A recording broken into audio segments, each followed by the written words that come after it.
Então,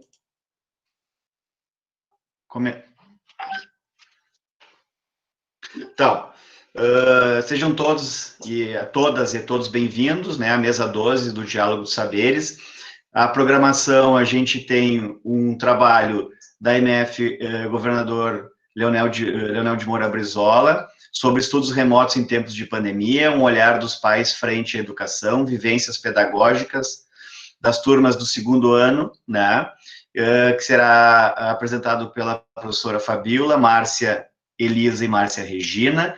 Depois nós temos um trabalho da MF Tancredo Neves, desmotivação do aluno no processo do ensino-aprendizagem, da Edna, da MF Pernambuco, a Escola Conectada, a utilização de recursos tecnológicos como alternativa ao atendimento à comunidade escolar, será apresentado pelas professoras Janice, Michele, Sabrina e Tatiane.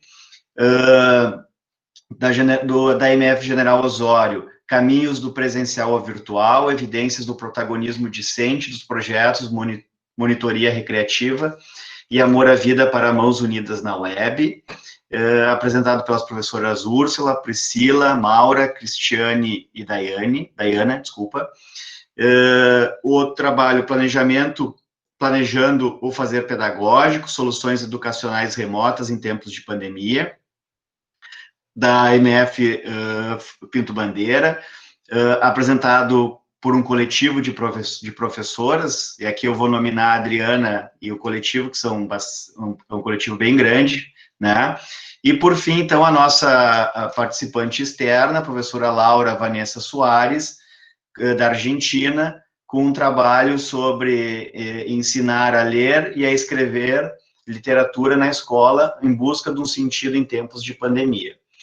Tá, então, eu passo a palavra para as professoras Fabíola, Márcia, Elisa e Márcia Regina para apresentar seu trabalho.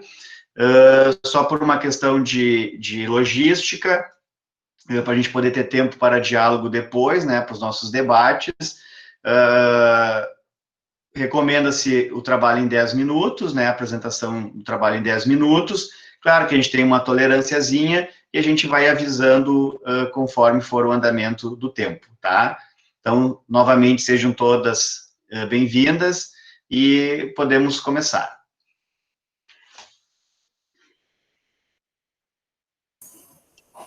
Bom, enquanto a Márcia vai colocando ali a apresentação, eu vou me apresentar. Eu sou a professora Fabíola, da MF Governador Leonel de Moura Brizola. Eu tenho as turmas de PPA de primeiro e segundos anos, e também sou referência em outra turma de segundo ano. Estou na rede desde 2015. Ok, dando seguimento, acho que a minha não estou aparecendo aí, não estou me escondendo, mas deu problema na minha câmera aqui, então, para não ter que reiniciar o computador, vou ficar assim mesmo. Eu tenho 2 turmas na Escola Leonel, estou na rede desde 2012, é a segunda vez que participo do Saberes, participei o ano passado, inclusive com a minha colega Fabíola, e espero que corra tudo bem hoje, nesta tarde, assim como correu na parte da manhã. Márcia Pinzon, onde está você?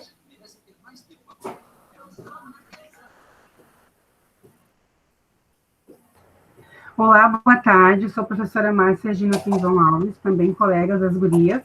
Eu estava aqui organizando aqui, por isso que eu desliguei a câmera, desliguei o áudio, tá? Já vou começar. Vocês estão conseguindo enxergar a apresentação? Ok? Sim, tá. Acho que só falta colocar lá para apresentar. Tá, ok. Vou colocar para apresentar, então.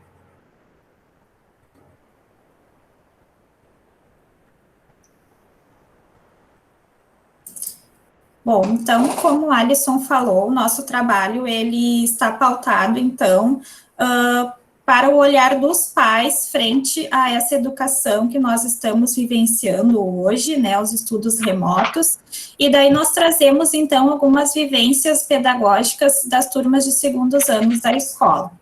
Pode passar. Bom, a nossa pesquisa ela tem como objetivo descrever de que forma as famílias estão realizando e se organizando com relação às atividades remotas. Ela tem abordagem de cunho qualitativo e a pesquisa foi realizada, então, em julho, através de um questionário que foi encaminhado para as famílias via WhatsApp. Esse questionário ele foi composto por 14 questões e dos 103 questionários que foram enviados para as 4 turmas de segundos anos, nós obtivemos o retorno de 87 famílias. Então, foi um retorno, assim, bem significativo, né, uma amostra bem boa, que corresponde a quase 85% do público-alvo. Pode passar. Bom, quando nós tivemos as aulas suspensas, muitos foram os questionamentos, então, que permearam, então, a nossa prática. Entre alguns, nós selecionamos, então, aqui, quais as dificuldades vivenciadas pelos pais na mediação imposta pelos estudos remotos e como elas se organizam, então, como as famílias, né, se organizam com mais essa demanda. Quem ou quais familiares assumiram o papel de mediador ou mediadores perante as esferas professores, alunos, conhecimento, atividades? No nosso referencial teórico, nós trazemos bastante a questão da aprendizagem significativa, né, o quanto esse processo, então, de aprendizagem requer a mediação do professor, requer a troca, a construção entre os pares. Daí nós trouxemos, então, a citação ali de Paulo Freire, porque ele ressalta a importância dessa curiosidade, então, para mover os processos de ensino e aprendizagem. Então, essas práticas, quando movidas, então, pela curiosidade, elas estabelecem, então, relações mais dialógicas. Pode passar. Bom, então, com isso, né, o professor, ele assume, então, esse papel de mediador, né, deixando de ser esse informante do saber, para aprofundar e consolidar, então, esse processo de alfabetização. No entanto, né, nós nos perguntamos, então, nessa situação em que nós todos estamos vivendo, como é que vai se dar essa mediação? Né, já que nós não estamos lá dentro das casas dos nossos alunos. Então, quem é que vai fazer esse papel, né, de auxiliar essas crianças na sua aprendizagem? Quem que vai dar essa orientação para eles? Então, agora eu vou passar para a Márcia Pinzon, que ela vai trazer um pouquinho do retorno, então, desses questionários que as famílias responderam. Bem, o que a Fabiola havia falado anteriormente, né, vou dar seguimento, é sobre a invasão das escolas nas casas. A gente sabe que até então, antes do início da pandemia, as aulas até eram presenciais. No momento que a Prefeitura Municipal de Canoas decretou que a partir de 19 seria, no caso, remotas em função da pandemia, nós optamos por usar a plataforma Google for Education e o WhatsApp, canal de transmissão, onde as famílias estavam inseridas, tá?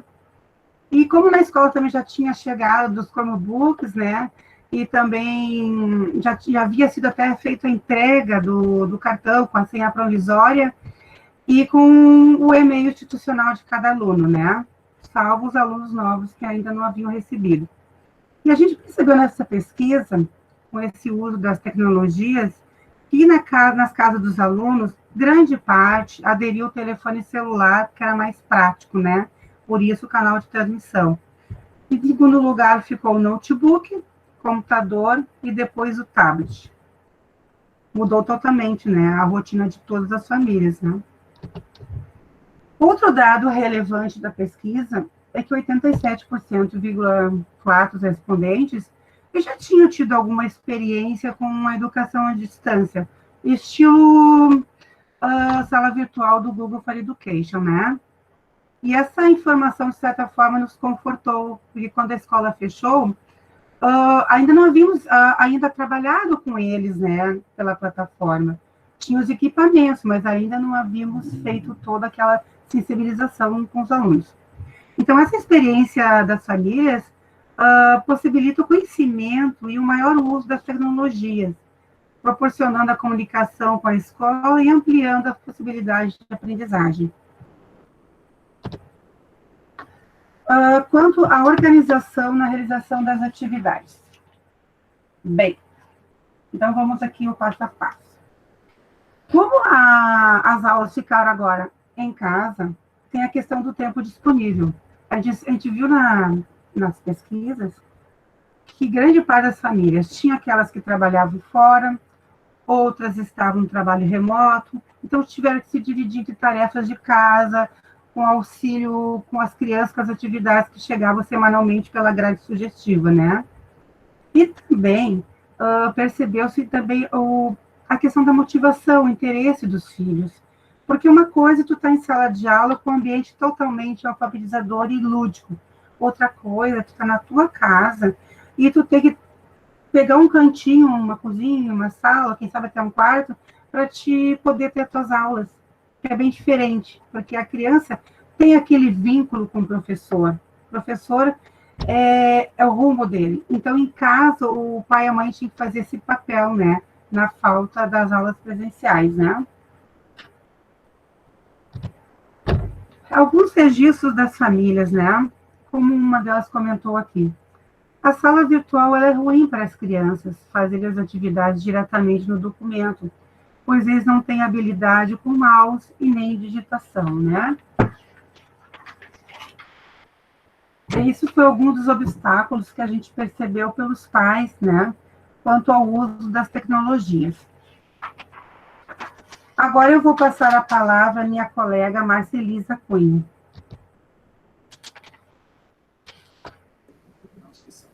Bom, um dos pontos que a gente queria tentar ver pela pesquisa, né, quais eram as dificuldades que eles estavam enfrentando no cotidiano familiar, e parte das dificuldades que a gente destaca é a atenção dos pais em manter as crianças na atividade, né? Da mesma forma que a colega falou ali anteriormente, das atividades ser realizadas através da motivação dos alunos nas atividades, da mesma forma, há uma dificuldade em continuar mantendo eles motivados e manter realmente essa rotina de estudos nas atividades que a gente encaminha.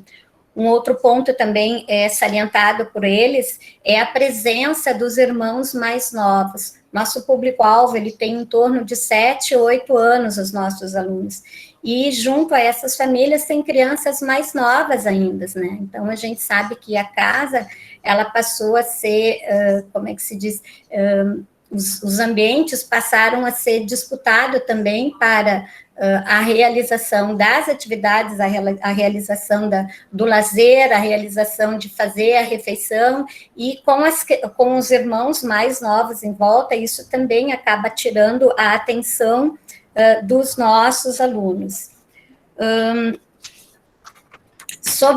Pode passar, Márcia, por favor?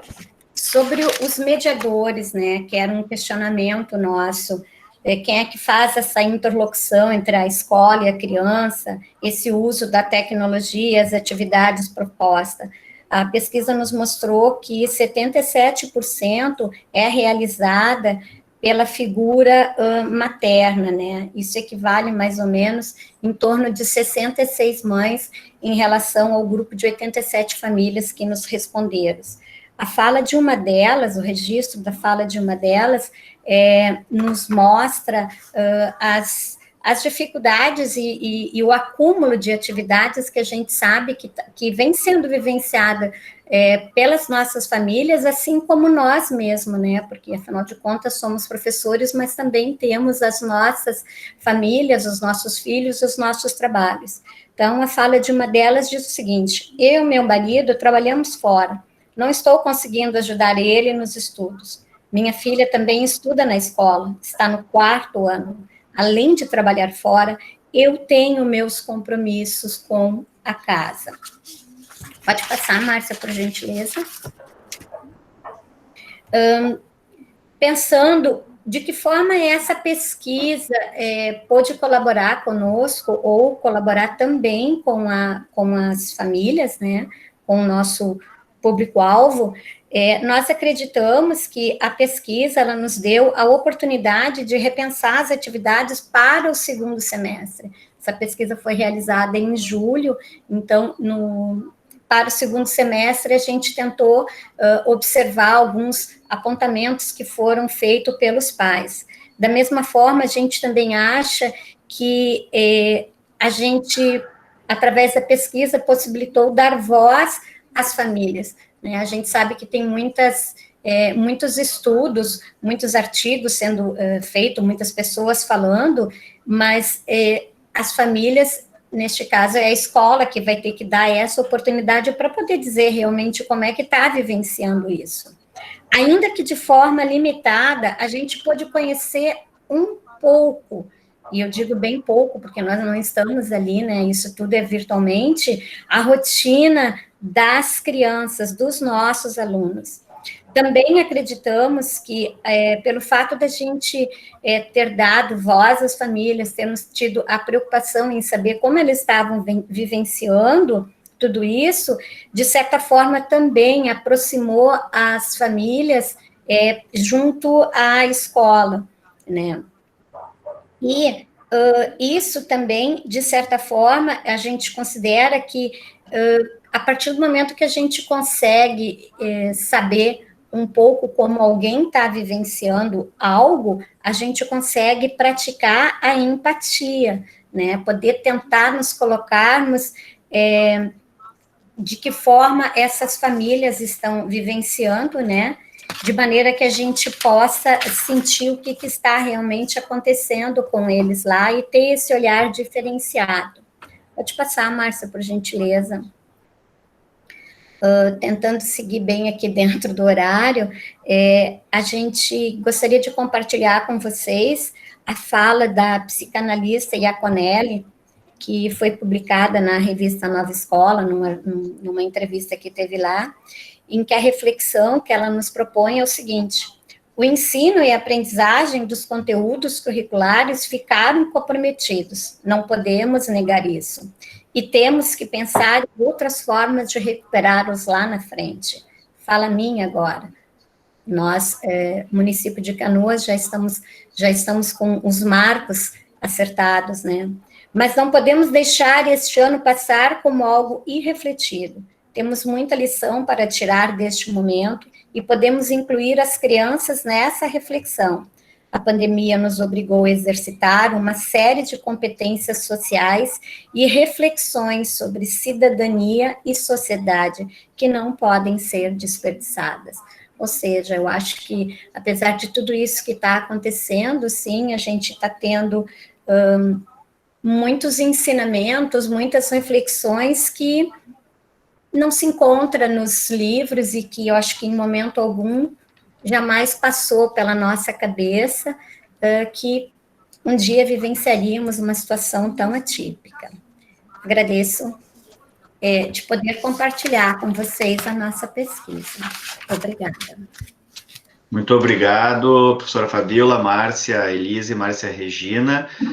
Agora já podemos passar a apresentação para o próximo trabalho, né, da professora Edna. Lembrando a todos que as questões a gente ou faz pelo chat, né, a gente vai anotando, eu e a Aline, ou também a gente pode fazer depois, todos os grupos apresentarem, a gente pode ser utilizado, então, a voz, né, e o vídeo para fazer as colocações e a gente iniciar o nosso debate. Boa tarde a todos. Estão conseguindo me ouvir bem? Eu sou a professora Edna, trabalho na escola MF Tancredo, sou professora de anos iniciais, professora de matemática também, e este ano eu estou na supervisão da escola. Quero agradecer, né, no primeiro momento, por estar aqui, por contribuir, né, passar um pouquinho para vocês sobre a minha pesquisa. Então, assim, ó, a minha pesquisa eu fiz em cima, né, desse assunto da desmotivação do aluno no processo do ensino-aprendizagem, que é um tema, é uma coisa assim que vem me inquietando faz bastante tempo. Eu estou na rede desde 2003, sou professora já há 26 anos, sou aposentada pelo Estado do Rio Grande do Sul, trabalhei durante muitos anos com o ensino médio, anos finais do ensino fundamental, e eu sempre me questionei, sempre fiz essa pergunta, né? Por que em um determinado tempo, em um determinado momento, o nosso aluno ele começa a se desmotivar? O que leva ele a se desmotivar? Então, em cima disso, eu fui fazer a pesquisa, né? Fui em busca de algumas respostas. Vou começar, então, apresentando para vocês com o pensamento do Paulo Freire. Ensinar não é transferir conhecimento, mas criar possibilidades para sua produção ou sua construção. Quem ensina, aprende ao ensinar, e quem aprende, ensina ao aprender. Nessa perspectiva pedagógica da autonomia, quando o professor ele entra na sala de aula, imediatamente ele se coloca naquela posição de ficar aberto às dúvidas, às curiosidades, às inquietações dos alunos. E também ele se coloca igualmente, fica observando as inibições, aos silêncios, à timidez, que muitas vezes impõem obstáculos, né, sérios à formação desses alunos participativos, críticos e questionadores. A noção de que ensinar não deve ser apenas transmitir conhecimentos, não deve ser aprendido pelos professores e pelos alunos nas dimensões éticas, políticas e pedagógicas, mas deve ser testemunhadas e vividas na prática. Não adianta falar bonito sobre pedagogia se a prática não se configura um exemplo concreto no discurso. No próprio ato de falar sobre a construção do conhecimento, a aula já deve envolver os alunos, já deve chamar atenção, já deve despertar curiosidade. Porque quando todos participam desse raciocínio, se enxergam como sujeito desse processo. E essa noção fica bem clara. Agora, se o professor diz uma coisa para os seus alunos, né, que para ele precisa criar possibilidades para produzir o conhecimento, e ao mesmo tempo ele coloca em contradição esse discurso, interrompendo a fala do aluno, não aceitando algumas coisas, sendo impaciente com alguns acompanhamentos, que isso é natural, né, durante o processo de raciocínio e aprendizagem, essa fala se torna totalmente ineficaz. Eu trouxe esse pensamento aqui do Paulo Freire para a gente dar uma reflexão. Pode passar, por favor. Então, o problema da pesquisa. O problema da desmotivação dos alunos na aprendizagem dos anos finais, do ensino fundamental, tem sido muito discutido no que diz respeito ao que não vai bem nas escolas públicas, municipais e estaduais. Como eu tive muitos anos, eu vivenciei as duas redes, né, as duas esferas, eu senti essa dificuldade, tanto na municipal quanto na estadual. Então, começou a investigar os fatores que podem causar a desmotivação da aprendizagem nos alunos, assim como as práticas pedagógicas e as metodologias utilizadas pelos professores. Investigou-se também fatores de ordem familiar que pudessem ser relevantes nessa desmotivação. Pode passar, por favor. Coleta de dados. Para fazer essa pesquisa, eu coletei alguns dados, né? Fiz algumas entrevistas com os pais de alunos dos anos finais, das escolas do município e do estado, na cidade de Canoas, para poder obter, né, essas informações a respeito dessa motivação no aluno.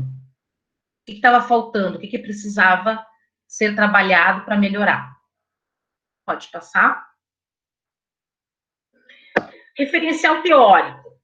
As pesquisas mostraram, né, que os alunos eles estão chegando cada vez mais desmotivados com os estudos. E essa desmotivação, eu acredito que ela, agora, nesse momento de pandemia, ela está mais. Mas isso é uma coisa que já vem de muitos anos. Isso não é novidade. né? E isso acaba, muitas vezes, gerando a evasão, a repetência. Segundo o Zente, muitos problemas são causados pela desmotivação. Não existe uma receita, uma fórmula, né? Uma mágica para a gente poder, o professor poder atrair a atenção do aluno. Segundo Torre, a motivação escolar é algo muito complexo, processual e contextual. Mas alguma coisa se pode fazer para a gente recuperar, né? Para manter esse interesse. O interesse e o prazer em aprender demonstrado pelos alunos, ele está diminuindo a cada ano, né? Eu sinto em sala de aula, assim, que com o passar dos anos isso vai diminuindo. E aquele aluno que é nosso lá no primeiro aninho do ensino fundamental, ele é teu aluno lá nos anos finais, é o mesmo aluno, é a mesma criança, e ele demonstra muita desmotivação, né? Essa vontade de aprender, de descobrir coisas novas, ela vai se perdendo com o passar do tempo. Eles vão desanimando, desestimulando. Então, é preciso pensar em alguma coisa para tentar minimizar esse quadro. Considerando que a motivação pode ser um fato determinante para um bom êxito na aprendizagem. Por outro lado, né, pode ser uma das causas de repetência e reprovação, como eu já havia falado. Pode passar, por favor. Resultados da pesquisa. De acordo com a pesquisa, alguns fatores interferem muito na desmotivação do aluno. Os mais significativos: a ausência de estrutura familiar. É a nossa família a base de tudo. Fatores sociais e econômicos. A metodologia usada na escola e desenvolvida pelo professor interfere diretamente na desmotivação no processo de ensino-aprendizagem. A estrutura da família, ela pode interferir muito no processo. As crianças vivem em famílias que têm uma interação saudável, um diálogo, com recursos para uma vida digna. Apresentam, na sua maioria, excelentes resultados durante a vida escolar. Já uma criança que vem de uma família desestruturada, com pessoas diferentes, pessoas agressivas, essa criança, ela vai refletir na sala de aula e muito, né? A ausência da participação da família no processo de ensino-aprendizagem pode ocasionar um baixo rendimento, um baixo desempenho. Muitas vezes os pais enxergam a escola como um local onde eles possam deixar os seus filhos para poder cumprir com seus compromissos particulares, infelizmente, né? Sem o apoio da família, nós não conseguimos promover uma boa educação. A escola precisa da família, a família precisa da escola. Um não funciona bem sem o outro. A participação dos pais na vida escolar de seus filhos é uma condição indispensável para a criança tenha um bom êxito na sua aprendizagem. A família é um papel fundamental nesse processo. Pode passar, por favor. O que fazer, então? Conscientizar os pais da importância da motivação familiar no processo de ensino-aprendizagem. E como fazer isso? Fazer as reuniões, conversar com os pais, chamar o pai na escola, fazer registro, quantas vezes for necessário. Somos incansáveis nesse aspecto. Utilizar uma tecnologia, né, na escola com um mecanismo de aprendizagem que chame a atenção do aluno. O nosso concorrente hoje é a tecnologia, né, são as mídias. Como prender a atenção do aluno com tantas coisas diferentes, com tantas coisas novas. Então, esse ano estamos nos desafiando, estamos aprendendo, né? Muitas pessoas dizem que é um ano perdido, não aprendemos nada, aprendemos muita coisa, sim, muita coisa. Desenvolvemos muitas habilidades que não desenvolvíamos na nossa vida normal, né? Então, está sendo um ano de muita valia, de muito conhecimento. Conhecimento prévio e interesse dos alunos, né? Saber o que desperta a curiosidade do nosso aluno e trabalhar nesse universo. Puxar isso para a sala de aula, aproveitar. Trabalho interdisciplinar. Trabalho interdisciplinar, ele faz com que o aluno desenvolva habilidades, conhecimento em outras áreas. É muito importante quando se trabalha, quando tu dá um conteúdo e tu já diz para o teu aluno onde é que ele vai precisar aquilo. Os meus alunos no ensino médio perguntavam muito, mas para que eu vou usar isso, professora? Para que serve eu estar aprendendo isso? Tu vai usar nisso e nisso e naquilo. Essa é a importância, aplicabilidade, né? Trabalhar o objeto de conhecimento e mostrar onde é que ele vai aplicar.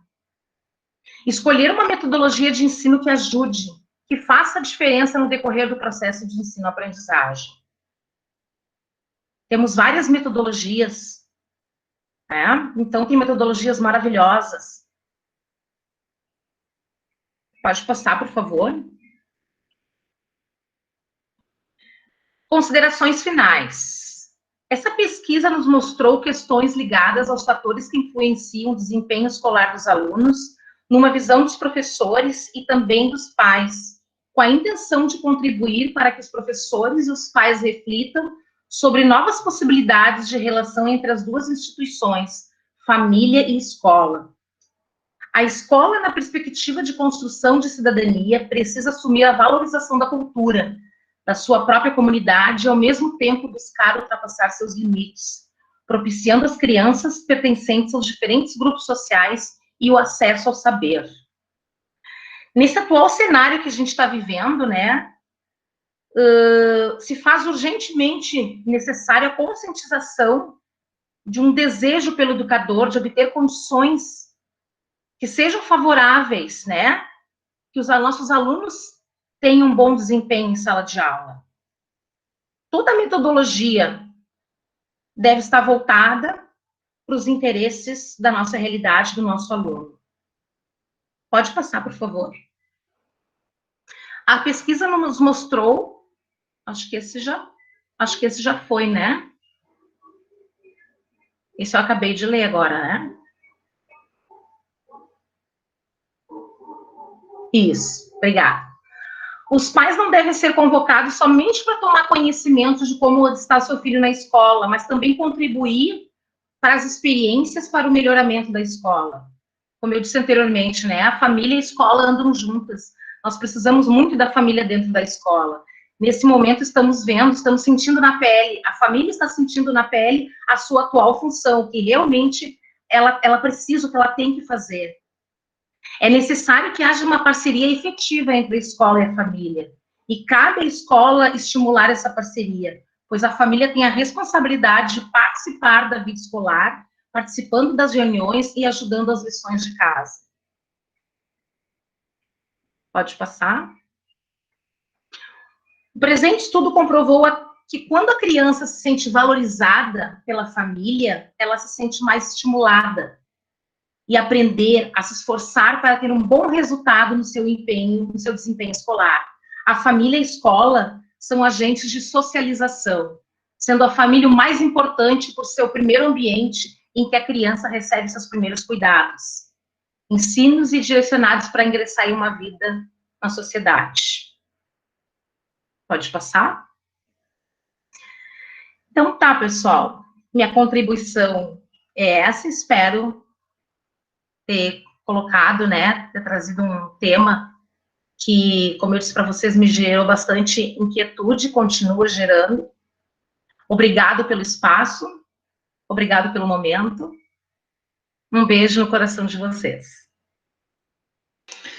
Obrigado, Edna, pelo trabalho apresentado.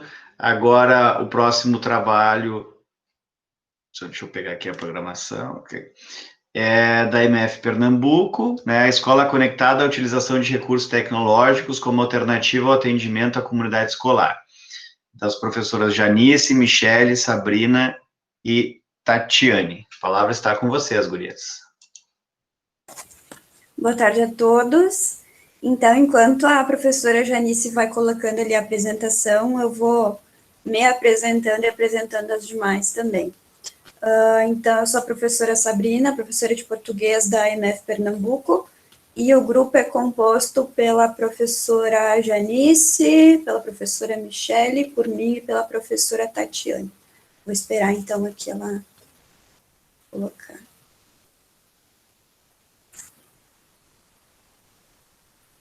Todos conseguem ver, né?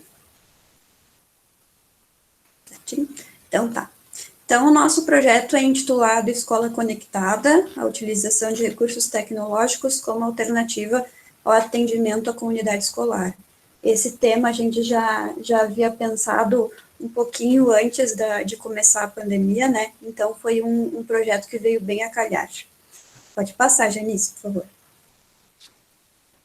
Então, esse projeto, ele surgiu da necessidade do engajamento, né, dos professores e escola também, com os pais e alunos, né, com os eventos da escola. E por eventos eu não digo só festividades, mas também questão de entrega de boletins, conselho de classe, né, esses eventos escolares. Então, porque a gente vinha percebendo que os pais não participavam muito.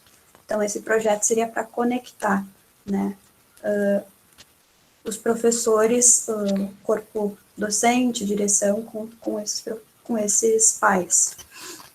A nossa motivação inicial, primeiramente, foi baseada no nosso TCC para a formação do Google, né? A gente previa criar um aplicativo para fazer esse engajamento, né?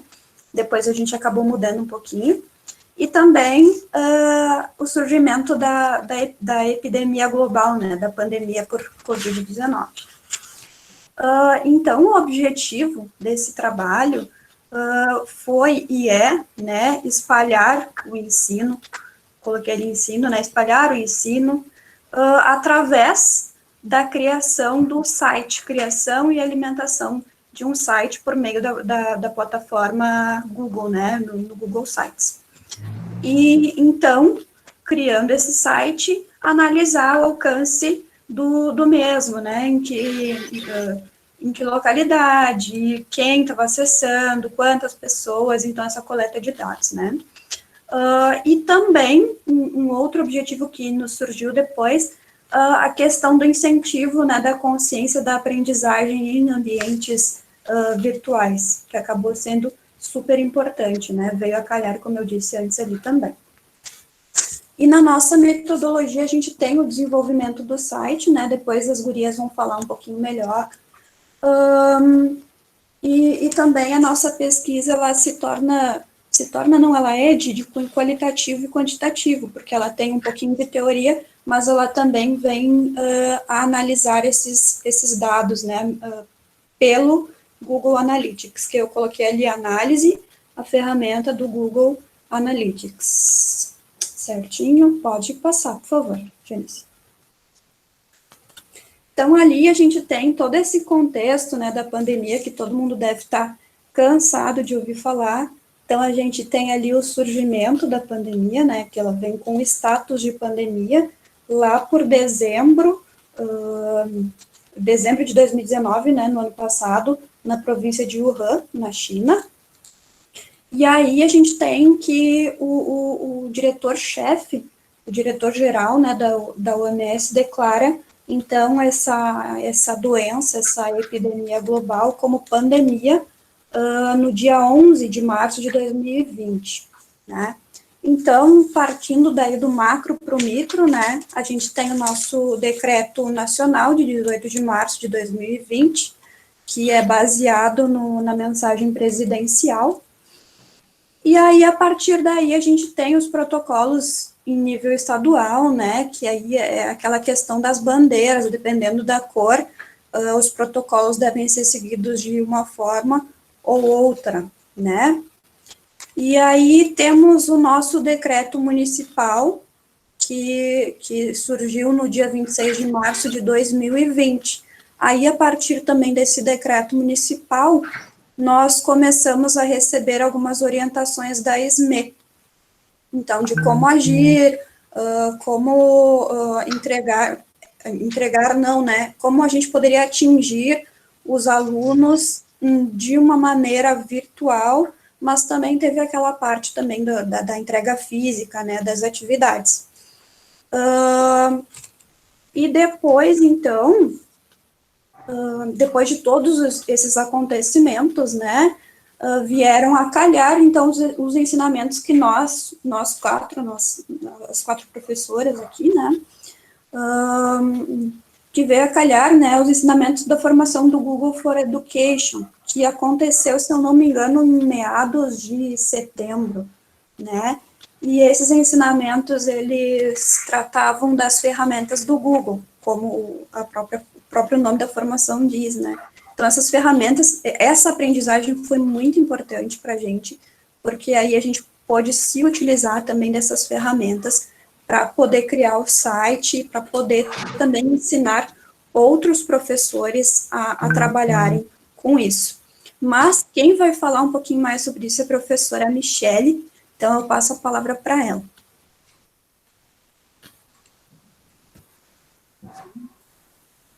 Boa tarde, colegas.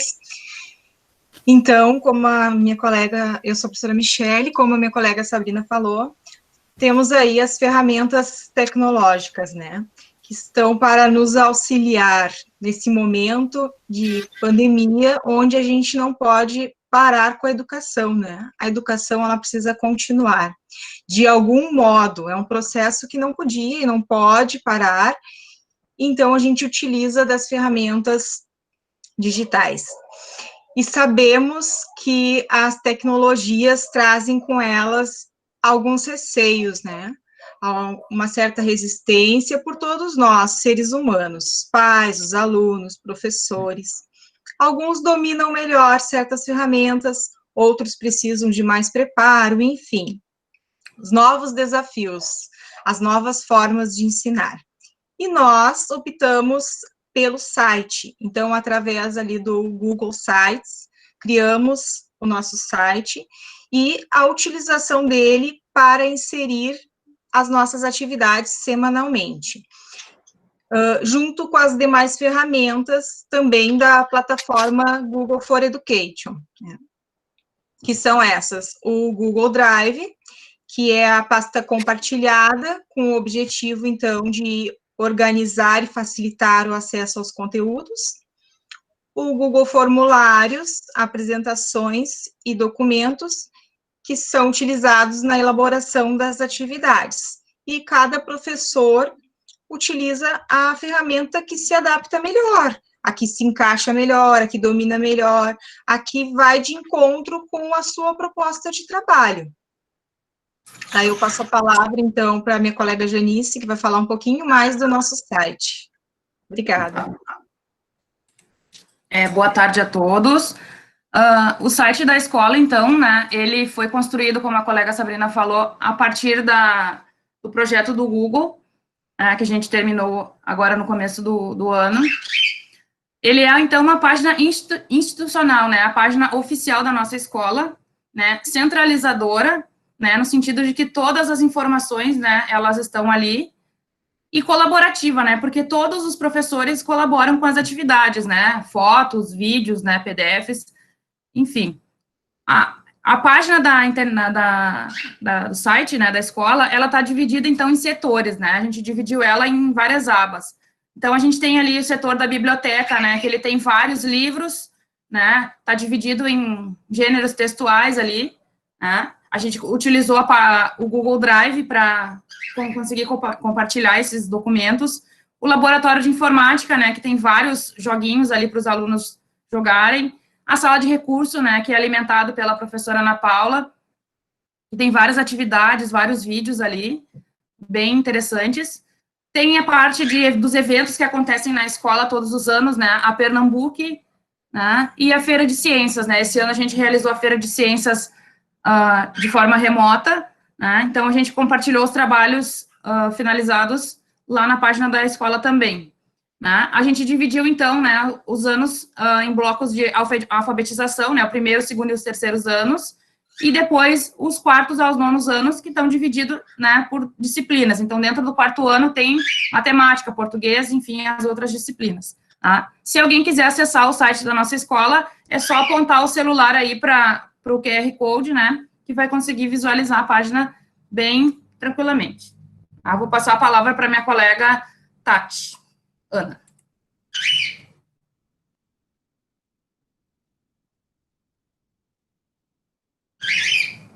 Tati. Olá, boa tarde. Me escutam? Sim? Tá, então tá. Então, prosseguindo nessa intensidade do pensamento digital e na ação desse site, nós vamos chegar ao monitorar. E por que monitorar? Porque coletar dados. Porque a gente acredita que coletar é uma forma de acolher essas características. E a partir dessa coleta, então, nós abrimos possibilidades ao mundo compartilhado. E isso é muito mais que um simples ato mecânico, né? Ele não é um simples coletar de dados, é algo com potencial transformador. E por que o Google Analytics, então, para esse processo? Porque ele já era uma parte da nossa realidade, e que bom que assim é. Então, vejam, essa imagem que tem aqui na tela é o movimento do nosso pensamento. Por trás desse monitoramento, existem possibilidades que nós organizamos como um ciclo que se estrutura no refazer, tá? Dando oportunidade a uma atualização constante. E os objetivos, então, eles se organizam de uma forma cíclica. Então, não cabe estagnação, esse olhar está sempre em movimento e considerando diferentes realidades. Então, a gente pode aplicar esse pensamento circular em qualquer contexto, uma vez que qualquer influência exterior, claro, dentro da possibilidade de utilizar as tecnologias digitais, ela é facilmente absorvida. Esse círculo, então, é a possibilidade que o uso do Google Analytics contempla. E usando o indicador de acessos, que é o nosso foco, né, é a chegada dos usuários ao site, né, das pessoas, ele nos fornece essa informação de quando se conectar ao site. Então, a gente tem a possibilidade, a partir disso, de alcançar os nossos objetivos. Então, para atender a comunidade, né, ali quando a gente enxerga o atendimento, a gente precisa saber se ela tem acesso a esse site. Então, essa busca nos leva, então, à análise de tráfego. Compreender, então, o valor quantitativo de acessos. E uma vez identificando esses números, a gente, então, consegue saber o alcance desse site. E, como um ponto promissor, assim, de ação, vem a possibilidade de personalização. Por que eu digo como ponto promissor? Porque a nossa pesquisa, ela não está terminada, né? Ela não está fechada ainda. Então, nós temos ainda, ela está aberta e ela é ampla nesse sentido de continuação. Então, personalizar o nosso site, então, a fim de que esses acessos, eles sejam amplos.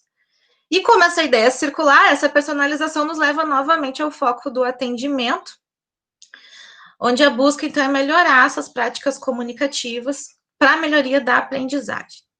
Então, nós colocamos, pode passar, Janice, por favor. Nós colocamos aqui apenas alguns exemplos de indicadores que estão presentes no Google Analytics, tá? Ele tem diversas amostragens, e elas são personalizáveis, tá? Então, é apenas para dar um exemplo ali, tá? Ali tem um indicador de dispositivos que são utilizados, no próximo ali tem um indicador de acessos, e depois o último ali de páginas acessadas. Esses indicadores, eles estão aqui desatualizados, tá? Porque essa é uma amostra inicial. Pode passar, Janice, por favor. Então, a gente finaliza a nossa apresentação com o pensamento de que, para uma escola conectada, alguns elementos, eles são importantes, tá? A comunicação é fundamental, uma comunicação abrangente, colaborativa, que tem que ser pautada na inovação, né? No pensar diferente, no olhar diferente, aí agregando diversas situações. Essa ação, então, ela tem que ser plural e dinâmica, com todos, sempre em movimento, e também tem que ser alcançada por uma análise da devolutiva comunicativa, né? Então, essa análise tem que estar sempre sendo observada, né? É isso, obrigada. Obrigado, Gurias. Dando sequência, então, agora a próxima apresentação é da EMF General Osório, né, em Caminhos do Presencial ao Virtual, Evidências do Protagonismo Discente dos Projetos Monitoria Recreativa e Amor à Vida para Mãos Unidas na Web. Professoras Úrsula, Priscila, Maura, Cristine e Daiane. Pessoal, desculpa, porque eu estou lendo aqui, acho que eu estou precisando de óculos, que eu não consigo ver as letrinhas aqui direito. Então, se eu me atrapalhar algum nome, eu peço desculpas, já antecipadas. Tranquilo, muito obrigada. Então, boa tarde a todos, eu sou a Priscila. Está aparecendo a nossa apresentação, vou ampliar aqui o tamanho. Tá, que bom. Então, nós somos um grupo de 5 docentes pesquisadoras, eu sou supervisora na escola, e nós vamos apresentar, então, o trabalho intitulado, né, Caminhos do Presencial ao Virtual, Evidências do Protagonismo Discente dos Projetos Monitoria Recreativa e Amor à Vida para o Mãos Unidas na Web. E somos da MF General Osório. Então, só para trazer a introdução ao nosso trabalho, assim, o objetivo do nosso grupo de estudos foi investigar as potencialidades de um projeto que já tinha iniciado em 2019, no presencial. Nós percebíamos que o projeto tinha muita potencialidade, queríamos continuar esse ano. Quando veio o isolamento, né, devido à pandemia, nós reformulamos para que ele continuasse acontecendo de forma virtual. E foi daí que veio, né, a ideia para qualificar esse trabalho, começar com o grupo de estudos, e aí chegamos numa pergunta de pesquisa que ficou: como produzir aprendizagem a partir do protagonismo discente no ambiente virtual durante estudos remotos na pandemia. A composição desse projeto se deu a partir do Monitoria Recreativa, somando com o projeto Amor à Vida, que já existia, ele vem parte da Secretaria de Educação, e nós juntamos esses 2 projetos na versão virtual, que se tornou o Mãos Unidas na Web. Olá, é uma satisfação fazer parte e compartilhar com vocês os nossos saberes. Eu sou a Úrsula, sou orientadora da Osório e estou junto nessa pesquisa. Então, vou falar para vocês um pouquinho da parte presencial, e depois as gurias dão seguimento de forma...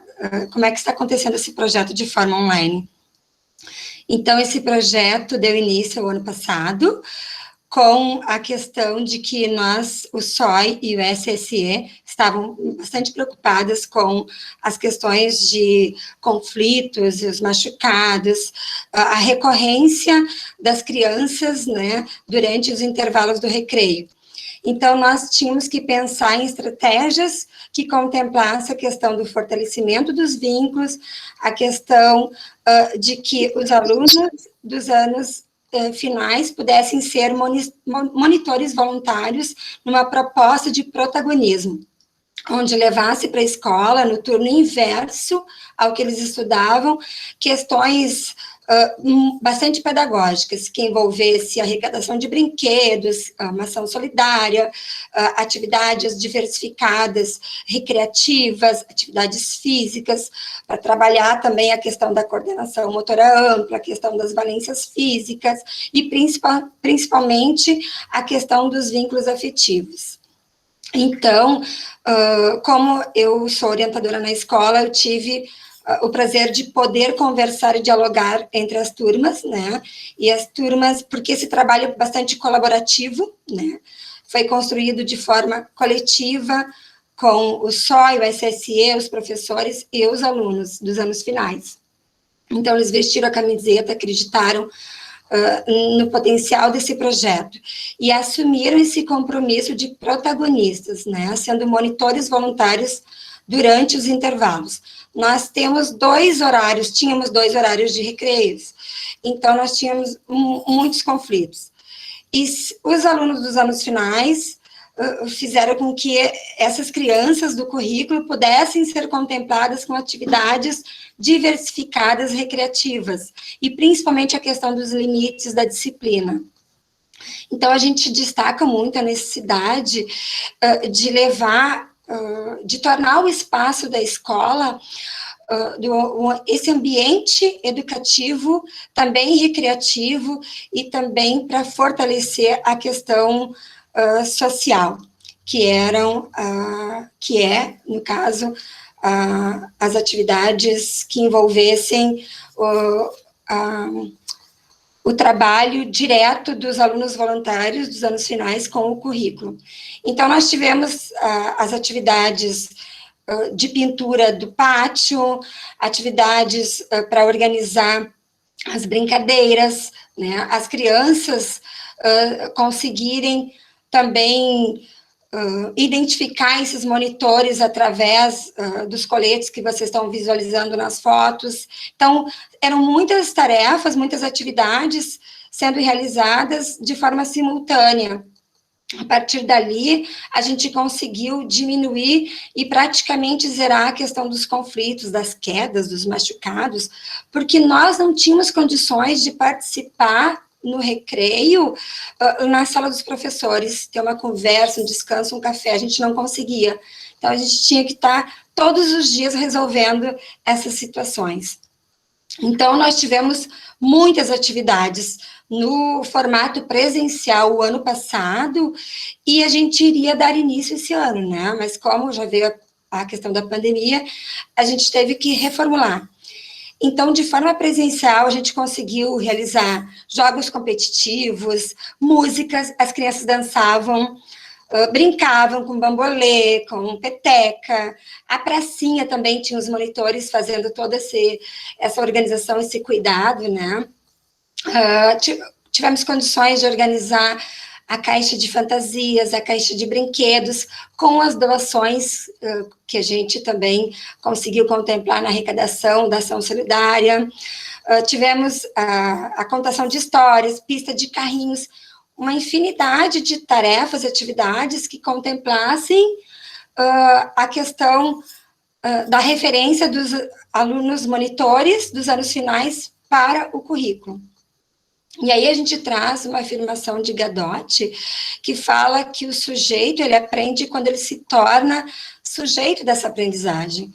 Porque ali diz assim, ó, que os alunos, eles precisam estar resolvendo, estarem decidindo junto, né, para se pertencerem ainda mais no processo educativo.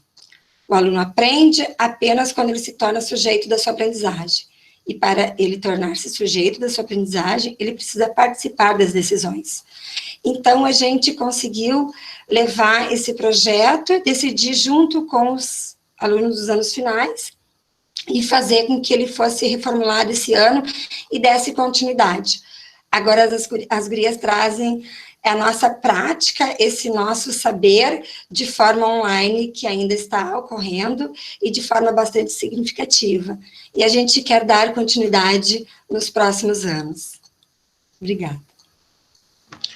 Olá, eu sou Maura, eu sou nova na escola, entrei esse ano, e quando eu soube do projeto, que na época era monitoria recreativa, né, presencial, eu fiquei muito motivada a participar e me engajei, porque eu senti que o recreio é um momento de alegria, mas é um momento tenso, como a colega já disse, a Úrsula, né, os alunos se machucam, eles brigam, eles voltam para a sala de aula mais agitados, então ter colegas, ter alunos, tendo esse protagonismo, né, de fazer as brincadeiras com os alunos, e eles não terem esse momento tão dispersivo de só correr, que eu não sei onde vão com tanta pressa, né, então eu me engajei, e aí, com a pandemia, então, o projeto, com essa fusão, se tornou, então, Mãos Unidas na Web, né. O projeto, ele acontece quinzenalmente, são encontros de forma virtual, através de grupos do WhatsApp, pelo Google Meet, o canal do YouTube e o site da escola.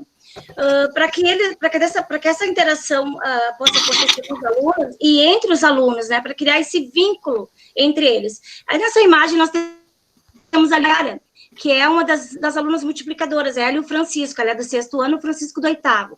Então, são os alunos que nos ajudam a mediar junto dos outros alunos, né? E aí, ela está fazendo um vídeo, para que os alunos gravem um vídeo ou mandem fotos das memórias afetivas que eles têm da escola. Foi muito bacana a resposta que nós tivemos. Também o protagonismo dos alunos, porque os próprios alunos, através do Google Formulário, seriam os temas para as reuniões, né?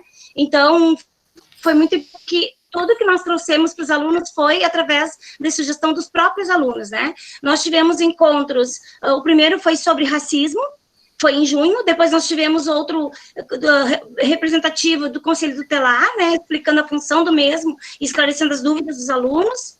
Outro foi com o professor Leandro, da matemática, sobre animação no software.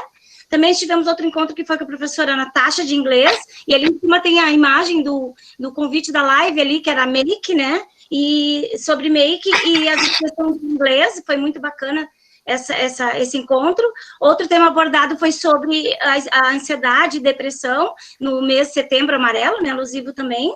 Nós tivemos o recreio interativo no mês de outubro, e também tivemos atividades como a memória afetiva, as eleições dos representantes de turmas e professores conselheiros, a campanha da autoestima, né, onde houve um concurso de melhor frase motivacional, com direito à premiação, inclusive, reunião com a comunidade escolar, que foi muito bacana, muito representativa, e nós teremos mais alguns encontros até o final do ano, e o próximo encontro, os próximos, o tema será etiquetas na internet e dilemas nas redes sociais, tá? E essa imagem são dos nossos encontros, alguns dos nossos encontros. Obrigada, passo a palavra para a colega agora. Ai, Jesus, vamos fazer o tempo, ai, meu Deus. Boa tarde, colegas, eu sou a Cristine, professora da sala de recursos. Pode passar, Priscila, por favor. Então, aí são algumas ferramentas que foram usadas e estão sendo usadas durante esse processo virtual, né? O chat, ele é bem importante, que está dentro do Google Meet, porque é uma forma dos alunos estarem validando a sua presença e também de estar dialogando, seja questionando, seja dando a sua opinião. Alguns alunos se sentem mais à vontade ativando o microfone, né? Mas aí depende para falar.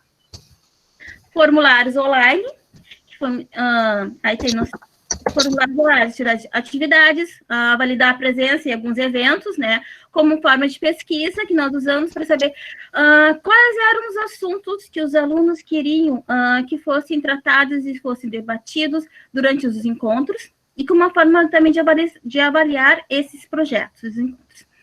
Grupo de WhatsApp, foi formado o grupo da nossa equipe, do coordenação pedagógica, corpo docente e corpo discente, e nós sentimos a necessidade de estar criando também um grupo dos alunos, porque a divulgação primeiro dos eventos eram feitos nos grupos de estudos. Então, nós decidimos separar, né, para quê? Para que os alunos tivessem um espaço para que pudessem estar interagindo entre eles, interagindo conosco, e também para que os eventos que eram propostos não se perdessem nem atrapalhassem as atividades dos professores nos grupos de estudo, cartaz, convite, e a gente está sempre se reunindo para a gente decidir sobre o cronograma, quais são os eventos que nós vamos ser apresentados. Esses eventos, eles têm como base, primeiro, as sugestões dos nossos alunos e também a atualidade. O primeiro evento foi sobre o racismo, porque foi bem naquele momento que teve aquele acontecimento lá nos Estados Unidos, por isso que foi o primeiro evento. Nossos próximos eventos, como a Maura disse, nosso próximo evento é sobre a internet, porque apesar dos nossos jovens terem nascido na era digital, eles têm muita dificuldade ainda em como se relacionar e interagir nesse mundo virtual. E não é só novo para nós, para eles também é.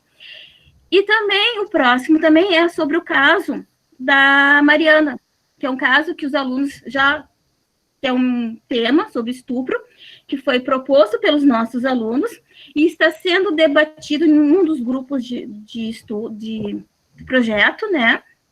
Então, a gente sempre leva em consideração isso. Com relação à avaliação, ainda estão respondendo, né, sobre a continuação ou não no próximo ano. A maioria, mais de 82% dos alunos querem que esse projeto continue, e ele é muito importante porque também ele traz também os nossos convidados, ou são os nossos professores da escola, ou são convidados externos, dependendo do tema a ser tratado. Então, obrigada, valeu, vai lá, Dai! Oi, boa tarde, colegas, peço desculpas em nome do grupo por exceder o tempo, mas eu vou ser sucinta. Então, aprendizagem ativa, interação e possibilidades. A escola, então, é local, né, como todos nós sabemos, é de acolhimento, de interação, de construção, de promoção dessa prática de aprendizagem constante, sendo um ambiente que acolhe e que promove esse processo de ensino e aprendizagem dos indivíduos. E na educação, a gente tem que promover, né, o desenvolvimento social, afetivo e cognitivo dos nossos alunos. E a intervenção docente na escola é constante, e o movimento, né, é constante, tendo visão do que o aprender, ele é algo que vai mudar, conforme o tempo, o espaço e o momento que está sendo vivenciado, né. Então, durante a pandemia, não poderia ser diferente, a escola deveria se adequar a essa nova situação, né, trazendo os alunos, então, de forma virtual, né, para dentro da nossa escola virtual, que são esses encontros em Meet e online e tudo mais. Sendo assim, a aprendizagem ela não pode estar desassociada, né, dos aspectos relevantes da vida dos discentes. Então, por isso, diante disso, o projeto Mãos Unidas no Web está pautado numa abordagem de incentivo ao protagonismo discente durante os encontros virtuais promovidos, e onde os alunos trouxeram, como as gurias comentaram, assuntos que eram relevantes para eles, né, para serem debatidos e apresentados e mediados num grande grupo, e mediado pelos professores. Então, nós tivemos o protagonismo discente e docente. Bom, nessa busca constante por encontros que promovessem a construção desse saber, né, pelos discentes, foram elaboradas muitas situações diferentes, né, muitos encontros, né, onde os alunos trouxeram suas heranças culturais, né, suas perspectivas e até as suas frustrações em relação às aprendizagens. E tudo isso dando ao projeto a construção de um protagonismo ativo, né, do adolescente com suas vivências. E sempre mediada por uma aprendizagem ativa, como as gurias comentaram, nós tínhamos alunos mediadores, né, alunos que estavam trabalhando ativamente nesse projeto. Então, um espaço escolar que hoje ele se tornou de forma online, né, virtual, com o mesmo intuito da escola física, nós tentamos acolher e promover situações para desenvolver as diferentes habilidades, né, cognitivas, sociais, dos nossos alunos, mediada pela interação ainda social, mesmo que de forma online. Pode passar, por gentileza. Então, aqui nossas considerações, que eu já trouxe, né, mas o nosso estudo, então, ele partiu do problema de pesquisa como promover a aprendizagem a partir do protagonismo discente no ambiente virtual durante os estudos remotos na pandemia. Então, promover o protagonismo discente, nós conseguimos em muitos momentos, mas a investigação, ela continua em andamento, para ver quais essas aprendizagens foram tão significativas, né, em que momentos a colaborativa a gente teve, né, pela interação e pela mediação, mas a gente ainda está num processo, né, constante dessa reflexão do nosso processo de ensino e aprendizagem. E é isso, né, a escola, como instituição social, ela tem um compromisso também de educar para a cidadania, oportunizando momentos que possibilitem a interação entre diferentes turmas, no nosso caso aqui nós trabalhamos de 6º a 9º ano, né, com assuntos relevantes da vida de cada um desses discentes, um percurso de protagonismo de parâmetro investigativo e participativo. Agradeço a todos, nessa tarde, por estarem conosco, algumas referências, deixamos aqui os nossos contatos, e mais uma vez, desculpa pelo tempo. Um grande abraço. Obrigado, professoras, pelo ótimo trabalho. Agora, dando continuidade à apresentação, né, é um coletivo de professores, planejando fazer pedagógico, soluções educacionais remotas em tempo de pandemia. Gurias, eu já vou adiantando que não vai dar para ter 10 minutos para cada uma no próximo grupo, tá? Então, vocês repartem bem a apresentação. Não, tô brincando, podem utilizar o tempo.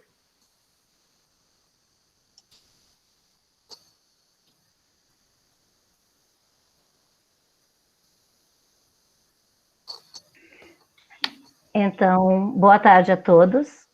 Nós somos da MF Coronel Francisco Pinto Bandeira. Formamos um grupo com 12 integrantes e nos intitulamos como Quadrilha Pedagógica. E hoje viemos aqui falar um pouquinho sobre o planejando fazer pedagógico, soluções educacionais remotas em tempo de pandemia. Eu sou Adriana da Rosa Botelho, técnica em educação básica, e atuo junto aos alunos de inclusão da escola.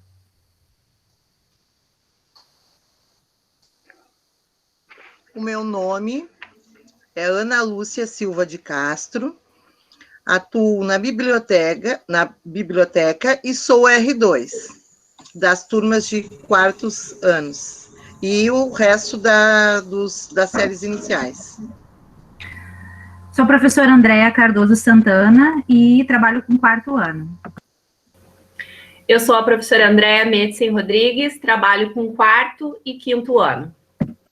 Eu sou a professora Cláudia Medianeira Carvalho dos Santos, sou professora regente do primeiro ano e também atuo como R2 em primeiro, segundo e terceiro ano. Eu sou a professora Lúcia Helena dos Santos Ávila e atualmente estou na assessoria pedagógica.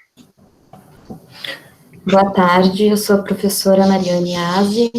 Atualmente eu assumi o terceiro ano e trabalho também como regente 2 com 2 turmas de primeiro. O meu nome é Marilete Coimbra, trabalho com os 2 primeiros anos, primeiro A e primeiro C. Sou a professora Priscila Barcela, trabalho com 2º ano e 5º ano. Eu sou a professora Rafaela Barbosa Antunes, trabalho com 2º ano e com 5º ano.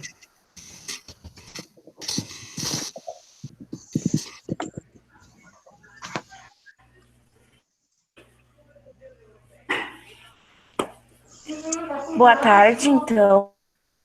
Eu sou a professora Tauana.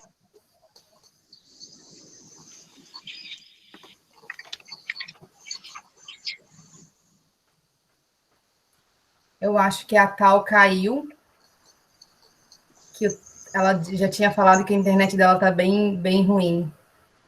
Ela ia se apresentar, ela é a professora Tauana Possebon dos Passos, ela atua com o 3º ano da escola, e está faltando aqui também a nossa integrante Ana Luísa, ela não pôde entrar ainda, e ela trabalha na biblioteca e como R2 na escola. Acredito que a Tal já deve estar voltando já. Então, a Adri já falou o nosso título aí da nossa reunião, né? Do nosso projeto. Será que dá tempo da gente esperar a Tal para ver se ela conecta, pessoal? Essa primeira parte seria ela. Os organizadores. Nós temos um tempo, né, professora Rafaela? Acho que se puder ir apresentando, né, e aí depois ela complementa a hora que ela puder dialogar. Tá bom, então. Então, vamos lá.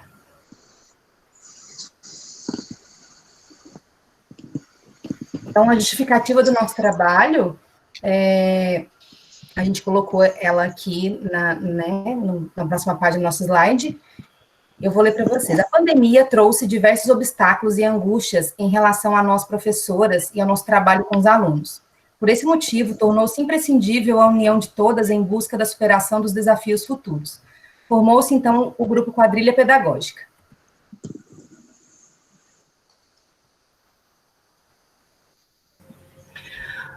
Bom, por que desse grupo Quadrilha Pedagógica? Quais são os nossos objetivos? Por que a gente pensou em formar esse grupo, a Quadrilha Pedagógica? Desenvolver um estudo sobre as práticas pedagógicas realizadas durante a pandemia, refletir sobre o nosso trabalho, buscando caminhos e superando desafios. Nós entendemos que, diante da situação que foi colocada a partir da pandemia, era preciso rever a nossa prática pedagógica. Não seria mais possível trabalhar com o nosso aluno da maneira como a gente trabalhava quando nós estávamos ali com ele presente em sala de aula. Então, foi preciso fazer toda uma reestruturação do nosso trabalho, e a partir dali, a gente, então, atingir esse nosso aluno. Então, o que fazer a partir desse momento? Então, encontrar novas estratégias. Auxiliar os alunos e os professores durante o ensino remoto.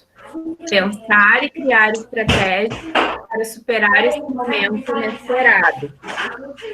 Então, criando novas possibilidades, novas estratégias, nós procuramos desenvolver nesse grande coletivo, nesse grupo de professoras tão diferentes, mas com um único propósito, atividades apropriadas que procurassem chegar até esses alunos nesse momento tão adverso e que pudesse atingir eles da melhor e da maior, né, de grande forma, para que eles pudessem ser contemplados, então, no período que tivesse afastado de nós.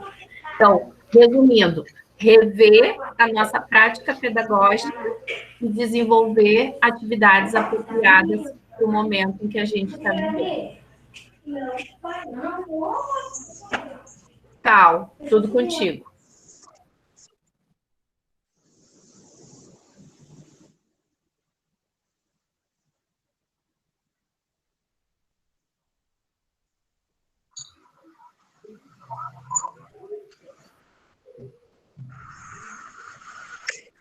Tá conseguindo nos Bom, somos 12 professoras dos anos iniciais que compõem o grupo Quadrilha Pedagógica. O nosso grupo começou a ser constituído em 19 de março de 2020, em função da pandemia. Em abril, nos fortalecemos através de um grupo de WhatsApp, estudando e planejando. Pode passar, por favor. Nós não tínhamos orientação, então decidimos nos mobilizar e criar um plano de ação que norteasse o nosso trabalho. Fomos o apoio uma das outras em um momento em que precisávamos nos reinventar. Tá, então, a Tal tá ali, mas ela tá travadinha, não sei se ela tá... Tal, tá conseguindo nos escutar? Não tá. Então, assim, nosso grupo, então, né, ele começou a ser criado lá em março, e foi aos poucos. Uma foi levando a outra, e dali a pouco a gente viu no grupo das 12, tá? Então, eu vou explicar um pouquinho ali dessa parte que a Lucy leu ali agora por último, tá? Que a gente foi o apoio uma da outra. Lá no início da pandemia, quando a gente se deparou com as tecnologias, né, tivemos que nos adaptar a essas tecnologias, percebemos, então, que algumas colegas tinham maior conhecimento e outras tinham menos, e algumas não tinham quase nenhum. Então, o que foi nos fortalecendo, nos unindo, foi justamente essa questão de dar esse apoio nas tecnologias, no planejamento escolar. Então, a gente começou a se ajudar por ali, e quando a gente viu, a gente estava nesse grupo, juntas, né, uma pegando na mão da outra e ajudando no que fosse possível. Por que a gente resolveu formar esse grande grupo? Porque no início das atividades remotas, na verdade, assim, nós não tínhamos um norte. A pandemia começou, nós fomos para casa, e a gente não sabia, nós não tínhamos uma orientação legal até então, se a gente receberia uma orientação, se a gente iria trabalhar com as crianças de uma forma remota, se a gente iria voltar, e aquilo foi causando uma angústia no grupo, e a gente disse, mas nós não podemos ficar paradas em casa, isso vai ser por quanto tempo? Nós precisamos agir, a gente não pode ficar sem fazer nada, né? Então, assim, essa angústia começou a tomar conta da gente, e aí nós começamos por conta própria a estudar, a buscar recursos, a fazer cursos, enfim, e o grupo começou a se constituir, então, né? Então, assim, é a partir disso que esse grupo distinto, né, de pessoas tão diferentes entre si, mas com um propósito tão igual no final, se formou, né? E isso que a Rafa falou é que foi o nosso grande desafio, né? O suporte pedagógico e tecnológico, que foram as grandes questões, assim, que nos guiaram, né? Que nós primeiro começamos a estudar, e no estudo a gente viu, isso nos fortificou, e aí nos barrou na parte tecnológica. E aí nós buscamos muitas formações e informações para ir além. Então, ali, né, fala que a gente buscou esse suporte tecnológico que a André terminou de falar. Definimos nosso trabalho embasado na teoria dos 3 R's, reinventar, reconstruir e renascer. Como é que surgiu isso, né? Em um dos encontros, porque daí a gente começou a fazer vários encontros entre nós, e em um desses encontros, uma colega, ela abordou essa teoria dos 3 R's, e aí inspirou a nós uma reflexão. E a gente começou, assim, a discutir sobre o assunto, a gente viu, né, quanta a falta, assim, que o outro nos faz, e que nós, professores, também tivemos que nos reinventar, principalmente nesse momento, né, a gente estava acostumada com esse ambiente escolar presencial, dali a pouco esse ambiente escolar foi para dentro da nossa casa, então a gente teve que, além de se reinventar, reconstruir essa sala de aula, mudando essa aula tradicional para que fosse uma aula interativa e tecnológica. Então, a gente embasou nossa teoria nos 3 R's porque realmente encaixava perfeitamente, né? Reinventamos o momento, reconstruímos as nossas estratégias, renascemos para uma nova escola em prol do bem comum. 2020, a gente acredita que vai ser o ano mais desafiador dos últimos tempos para todos. Então, nós conseguimos transformar esse distanciamento em aproximação. O nosso grupo, assim, ele renasceu, uma segurando na mão da outra, né? E o que a gente pretende com isso, né? É buscar um futuro que seja melhor para nós e, principalmente, assim, um futuro para os nossos alunos. Mesmo nós nos auxiliando, precisamos de um suporte especializado para que pudéssemos equilibrar nossas emoções e seguir em frente, as emoções seguir em frente. Então, a gente criou um vínculo muito, assim, muito forte, muito legal. Porque quando a gente trabalha na mesma escola, muitas vezes os encontros, eles ficam, assim, pelos corredores, na sala dos profs, em reuniões, a gente tem afinidade com alguns colegas, mas não com um grupo tão grande, assim. Conversa, mas não... Principalmente as que são de 20 horas, às vezes trabalha 20 de manhã, que nem a gente tem a Tal, que trabalha de tarde, a Medicine, que trabalha de manhã, as duas quase nunca se encontravam, né?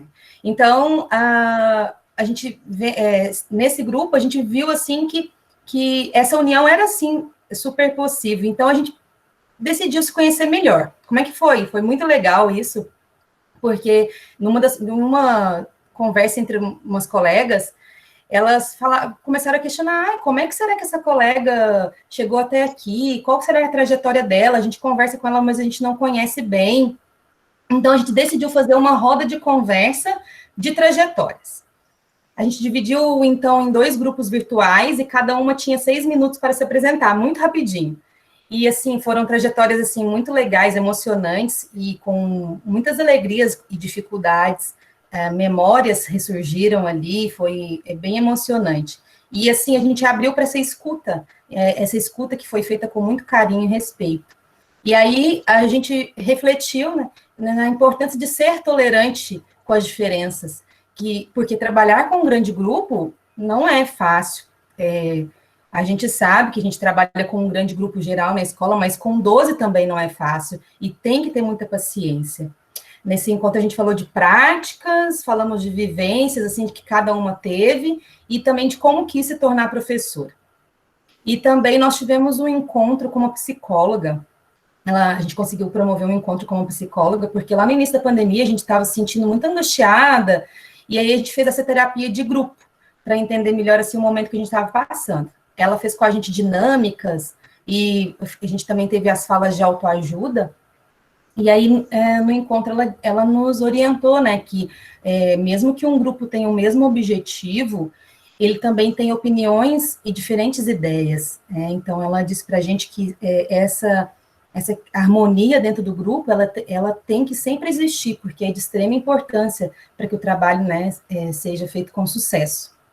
E a gente sabe que essa união ela é indispensável para o bom desenvolvimento do trabalho, mas que a gente também está preparada para buscar soluções, né, para os desafios que vão vir. A gente sabe que vão vir, sim, desafios futuros, mas a gente está preparada para isso.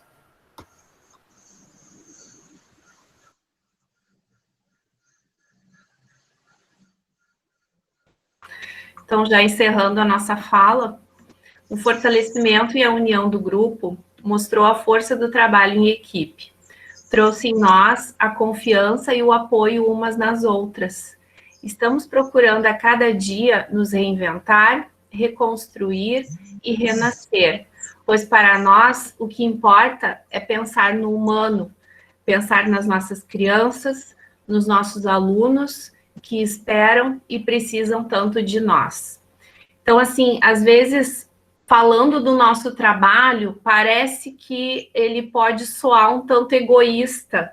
Parece assim, não, mas as meninas estão pensando só nelas. Não, mas justamente cuidando de nós é que nós pensamos nos nossos alunos. Porque quando a gente se encontrou pela última vez, e aí eu sempre choro, né? As gurias dizem que eu sou uma pedra, e eu digo que eu sou uma pedra, mas quando a gente se reúne às 12, e a gente deixou de ser uma pedra, né? E a gente virou uma grande família. Quando a gente se reuniu pela última vez com as crianças no dia 17 de março, no dia 18 de março, nós, sentada na sala dos professores, uma quarta-feira, ali a gente não sabia o que ia ser a nossa vida dali para frente. Ali já estava surgindo a quadrilha pedagógica. E no dia 19 de março a gente nunca mais se viu, porque a partir dali a escola fechou e a gente só se viu virtualmente, né? Então, a partir dali a nossa vida mudou, a história da educação mudou, né? Então, assim, a gente teve que se reinventar, a gente teve que se reestruturar, o mundo teve que se reinventar, se reestruturar, né? Então, assim, nós, 12 mulheres, 12 professoras, tão distintas, tão diferentes, mas tão interligadas por um propósito, que é pegar aquelas crianças lá da periferia do bairro Rio Branco, lá da boca do valão, que muitas vezes, né, chegam para nós sem o tema, sem a tarefa, e que agora não acessam a plataforma, não pegam a atividade, ou, né, ou tiram um print e mostram a atividade toda suja lá, que a gente, né, fica olhando ou não sabe fazer. Então, assim, ó, esse é o nosso papel, é isso que a gente quer, se reinventar, se reconstruir, se reestruturar, porque é para eles que a gente tem que estar forte, tem que se motivar e tem que se reestruturar, se reerguer para crescer e nos tornar pessoas melhores, professoras melhores, porque é para eles que a gente tem que fazer o melhor, né? Então, é para isso que a quadrilha surgiu, esse é o propósito, e é para isso que a Escola Pinto Bandeira quer se reerguer, quer se tornar mais forte ainda, para não se sabe como que a gente vai sair dessa pandemia, o que vai ser disso, mas é para eles que a gente quer trabalhar e fazer sempre melhor para eles, porque não é à toa que a gente veio para esse mundo para ser professor, para ser professora. Se a gente está aqui hoje, nesse espaço, é porque tem um propósito e a nossa missão é essa e a gente vai cumprir ela da melhor maneira possível. Essa é a mensagem que a Escola Pinto Bandeira quer deixar para vocês. Nosso agradecimento, muito obrigada pelo espaço. Obrigado, professoras, os parabéns pelo trabalho e pelo encontro. É muito importante fazer essa arqueologia dos saberes, das práticas e das vivências, enquanto coletivo. Agora a nossa convidada externa, professora Laura Vanessa Soares, da Argentina, de Buenos Aires, com o trabalho Enseñar a Ler e a Escrever Literatura em la Escuela, em busca del sentido del tiempos de pandemia. Sea muy bienvenida y la palabra está con usted. Gracias por la presencia. Buenas tardes a todos, a todas. Bueno, yo soy Laura Suárez, soy de Buenos Aires, Argentina. Soy maestra de grado, de 6º grado, que es el anteúltimo grado de la escuela primaria. Y lo que les iba a contar es una experiencia que realicé durante el primer cuatrimestre de este año, de este tiempo de pandemia, con mis alumnos y mis alumnas de 6º grado. Sí, que está relacionado con la lectura y la escritura de literatura. Sí, yo soy docente de prácticas del lenguaje. Este proyecto yo ya lo había realizado el año pasado, ¿sí? Con lo cual tenía garantizado el enganche de los chicos, ¿sí? Porque es un proyecto basado en cuentos de fantasmas, ¿sí? Con lo cual esto, por lo menos a los niños y a las niñas porteños, los engancha mucho. Pero claro, cuando yo tenía planificado esto en febrero, con la presencialidad, estaba proyectado para hacer en la presencialidad. Con lo cual, en el momento, a las 2 semanas de clases, que apenas nos estábamos conociendo con los chicos y las chicas, aparece el aislamiento social obligatorio.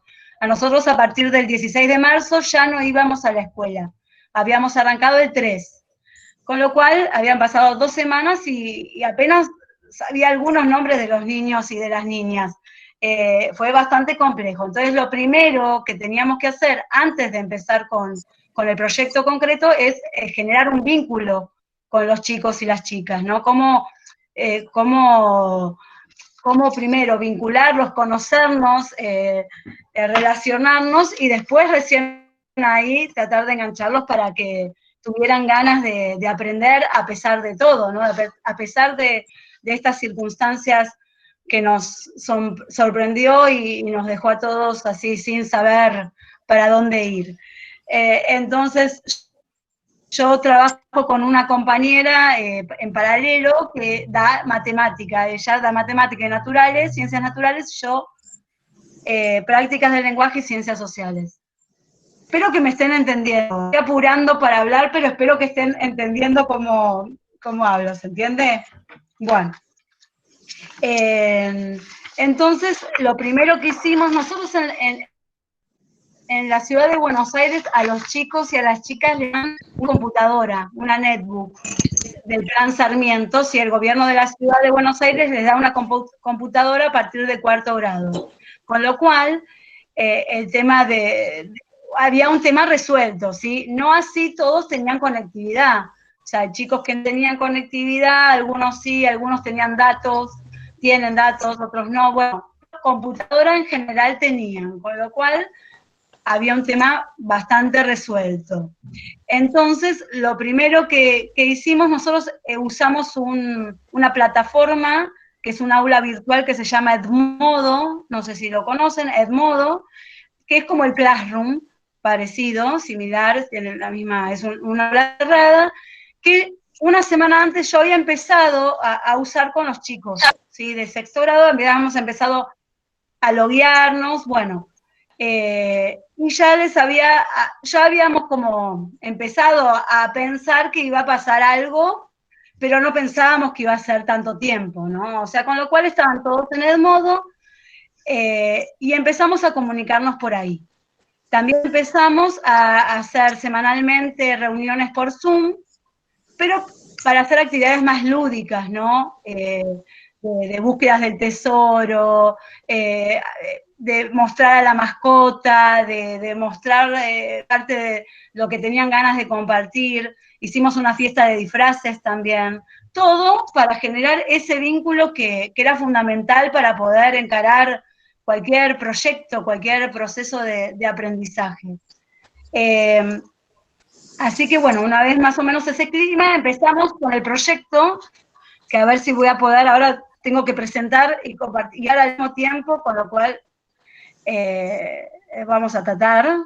El proyecto era sobre fantasmas, ya les dije, está basado en unas secuencias que se muestra, pestaña de cosmos, bueno, que se planifica desde Escuela de Maestros, que es una instancia de capacitación para todos los docentes de la escuela pública de la ciudad de Buenos Aires.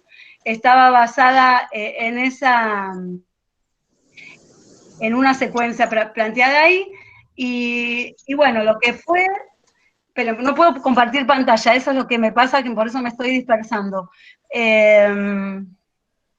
Bueno, no importa. No lo comparto, les cuento mejor. Bueno, el proyecto entonces, arrancábamos leyendo leyendo varios cuentos. Lo que pasa es que yo tenía que hacer una selección de cuentos breves, sencillos, que los chicos pudieran leer en sus casas. ¿Sí? En general, en sexto grado, con 11 años, ya la mayoría son bastante autónomos, con lo cual, y en algunos casos están las familias, en otros casos no están las familias presentes. Con lo cual, el material de texto que yo les tenía que presentar tenía que ser de lectura sencilla para ellos. Así que empezamos con unas leyendas urbanas que hay en Buenos Aires sobre aparecidos. La leyenda era de la dama vestida de blanco, la dama del cementerio. Son todas leyendas urbanas de nuestra ciudad, pero que han importado, ¿no? Empezamos leyendo esas leyendas, y después ellos traían alguna leyenda que conocieran en la familia, contaban en las reuniones Zoom. Yo les daba algunas actividades de preguntas por Edmodo para que focalizar en algunas cuestiones que a mí me interesaba que vieran en esas historias. Y después avanzamos un poco más, hicimos algunas lecturas de unos cuentos que ya había leído el año pasado, que era, uno era la dama de, no, el guante de encaje, y el otro era, esperen porque ahora se me fue todo el papeleo, la dama de encaje, y el otro era, esperen porque ya me puse nerviosa, la ventana abierta de Saki, ¿sí? Esos son los cuentos que habíamos leído. Pues pasa que yo, bueno, eso fue bastante difícil seleccionar lo que iban a leer. Pero por otro lado, después también yo les grababa los videos, me hice un canal de YouTube, así que les fui grabando mis videos, después les compartí otras narraciones que había en YouTube también la directora de mi escuela grabó otro cuento, y a partir de esos cuentos que íbamos compartiendo y que después en los Zoom íbamos como haciendo un intercambio de lector entre todos, fuimos sacando algunas características, ¿sí? de estos cuentos. Y completaban un cuadro en el cual iban anotando, por ejemplo, cómo comenzaban los cuentos, cómo era el fantasma, cómo finalizaban los cuentos, en qué lugares necesitaban las historias. Porque algo que yo no dije es que el objetivo, aparte de leer y de disfrutar de la lectura, era después que ellos iban a escribir un cuento similar para poder armar un libro digital. La idea de todo esto, del proyecto, era hacer un libro digital entre todos para poder publicar y para poder compartir con las familias al finalizar el proyecto. Y esto fue lo que sostuvo el interés de todos y el que alentó y que me ayudó a mí a alentarlos a que sostuvieran su proceso de lectura y de escritura, ¿sí? Porque después de leer y de analizar y de compartir, yo les hacía PowerPoints con las conclusiones que íbamos sacando entre todos, ¿sí? O sea, trataba de presentarles en PowerPoint lo que serían las paredes del aula, con los carteles. Después, porque bueno, hay chicos que capaz no estaban en los Zoom, entonces después entraban al modo y podían ver las conclusiones que íbamos sacando. Una vez que hicimos todo ese proceso de lectura y de análisis y de intercambio, que obviamente yo lo cuento así rápido, pero llevó su tiempo, ¿no? En la virtualidad es todo mucho más complejo y complicado, ¿no? Entonces, una vez que más o menos teníamos un material de lectura y escrituras de trabajo con características de los fantasmas y características de los cuentos, empezaron a hacer sus escrituras ellos. Y el proceso de escritura también fue complejo, porque lo que hicimos fue, primero, hacer un plan de escritura. Luego de ese plan de escritura, una vez que yo les daba OK, hacían el primer borrador. El primer borrador después lo volcábamos en un Padlet para que todos los compañeros pudieran ver, ¿sí? Y compartir y hacer comentarios, porque eso era lo que nos faltaba, poder compartir. Y una vez que tenían el primer borrador, ahí sí, cuando ya empezábamos con las revisiones. Y claro, yo había planificado hacer 4 revisiones, ¿sí? Ir haciendo, focalizando en algunas cuestiones, unas se las hacía yo, otra era una autorrevisión, otra revisión era con el compañero, juntarse con un compañero por videollamada y hacer la revisión de lo que yo les marcaba que tenían que usar, ¿sí? En distintas cuestiones de las categorías de escritura, si había repeticiones, si había párrafos, si había puntuación. Y lo último que revisaban era la ortografía con el corrector de la computadora, que yo les expliqué y les armé un video de cómo usarlo. Yo se los cuento rapidísimo, pero en realidad esto llevó un montón de tiempo y en realidad no todos los chicos y las chicas llegaron a hacer las 4 revisiones. Pero sí, lo que yo me quedé contenta con que todos pudieron mejorar la producción inicial, ¿sí? Todos los cuentos que habían escrito eran adecuados al género y a las características que habíamos visto, y todos los chicos pudieron terminar su cuento y todos los cuentos pudieron formar parte de este libro digital que entre todos decidimos ponerle historias espeluznantes. También armamos el prólogo, entre todos, ¿sí? Armamos el prólogo y armamos, un chico se ofreció para hacer la tapa, y una nena hizo el book trailer. Los quería compartir, lo que pasa es que estoy complicada como para compartir porque no sé cuál de todos los botoncitos tengo que apretar. Yo en general en la escuela uso el Zoom y comparto pantalla con Zoom y no con Meet, así que estoy complicada. Pero ahora voy a tratar de aunque sea por lo menos presentarles el book trailer que hizo esta nena. Una vez que terminamos con todo este largo proceso, yo se lo estoy diciendo en 10 minutos, pero en realidad fueron 4 meses casi, porque al principio, hasta que nos acomodamos, y aparte esto de ir uno a uno pidiéndoles si se demoraban, mandándoles mensajitos de dale, vamos, que falta tu cuento para el libro, o sea que fue bastante arduo, ¿no? Como todos ustedes venían diciendo, el tema de la empatía y del vínculo, ¿no? Y del aliento era fundamental, ¿no? No le podía, o sea, todo hay que decirlo, porque todavía seguimos, hay que decirlos animándolos, ¿no? Porque, o sea, en todo momento el aliento es para que ellos sigan con ganas de aprender y de producir, más allá de todo el contexto desalentador que nos rodea a todos, ¿no? A todo el mundo. Y lo que pasa en las familias. He tenido alumnos y alumnas con familiares con COVID, fallecimiento de abuelos, o sea, hay un montón de otras cosas que los atravesaban a todos. Pero aparte del trabajo individual de ellos, había como una producción colectiva y había un trabajo de grupo que era interesante y era muy valioso, y me parece muy valioso de poder sostener. Cuando terminamos, yo lo edité en Calameo, al libro, yo junté todos los cuentos y puse el prólogo, puse también los comentarios de los chicos, que ahora les voy a leer algunos, para que vean los comentarios de ellos, qué les resultó la experiencia de escribir un libro digital en forma colectiva. Y después de esto, se los presentamos a las familias en un Zoom. Hicimos la presentación, alguno de los chicos leyó su cuento, ¿sí?